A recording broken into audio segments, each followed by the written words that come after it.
தமிழர் தேசிய உறவுகள் அனைவருக்கும் வணக்கம்.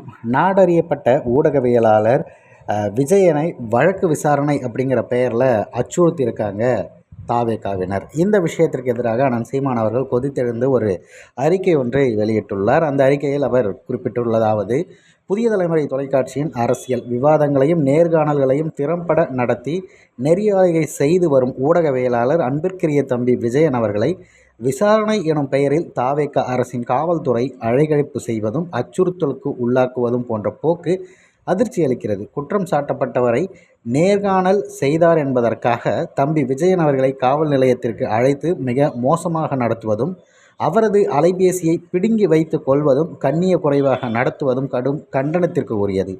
நாடறியப்பட்ட ஊடகவியலாளர் தம்பி விஜயன் மீது விசாரணை எனும் பெயரில் தொடுக்கப்பட்டிருக்கும் இந்த ஒடுக்குமுறை மற்ற ஊடகவியலாளர்களுக்கும் அரசியல் விமர்சகர்களுக்கும் விடுக்கப்பட்டிருக்கக்கூடிய வெளிப்படையான ஒரு மிரட்டல்.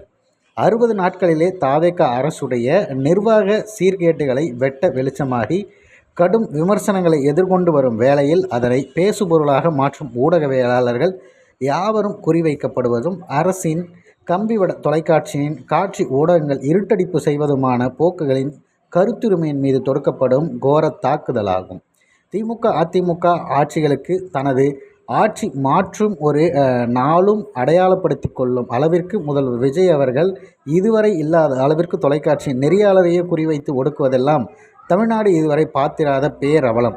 பெருந்தலைவர் காமராஜர், அண்ணல் அம்பேத்கர், அறிஞர் அண்ணா போன்ற ஆளுமைமிக்க பெருந்தலைவர்களை எல்லாம் தனதுடைய கட்சியின் மிகப்பெரிய ஆள்களாக கூறிக்கொண்டு ஆட்சி நிர்வாகத்தின் மீதான விமர்சனத்தை ஏற்கும் மனப்பக்குவமும் சகிப்புத்தன்மையும் இன்றி காட்டாட்சி ஏவி விடுவது போல பாசிச வெறியாட்டமும் தாவேகா அரசின் இந்த கொடுங்கோல் போக்கை உடனடியாக மாற்றிக்கொள்ளாவிடில் சனநாயக ஆற்றல்கள் மூலம் மிக பெரும் விளைவுகளை சந்திக்க நேரிடும் என எச்சரிக்கை விடுக்கிறேன். ஆகவே தம்பி விஜயன் அவர்களுக்கு காவல்துறையின் மூலம் விசாரணை எனும் பெயரில் எவ்வித அச்சுறுத்தலும் எதுவும் தராமல் அவரை விடுவிக்க வேண்டும் என தமிழக அரசை வலியுறுத்துகிறேன் என நாம் தமிழர் கட்சியுடைய தலைமை ஒருங்கிணைப்பாளர் செந்தமிழன் சீமான் அவர்கள் பதிவிட்டுள்ளார்.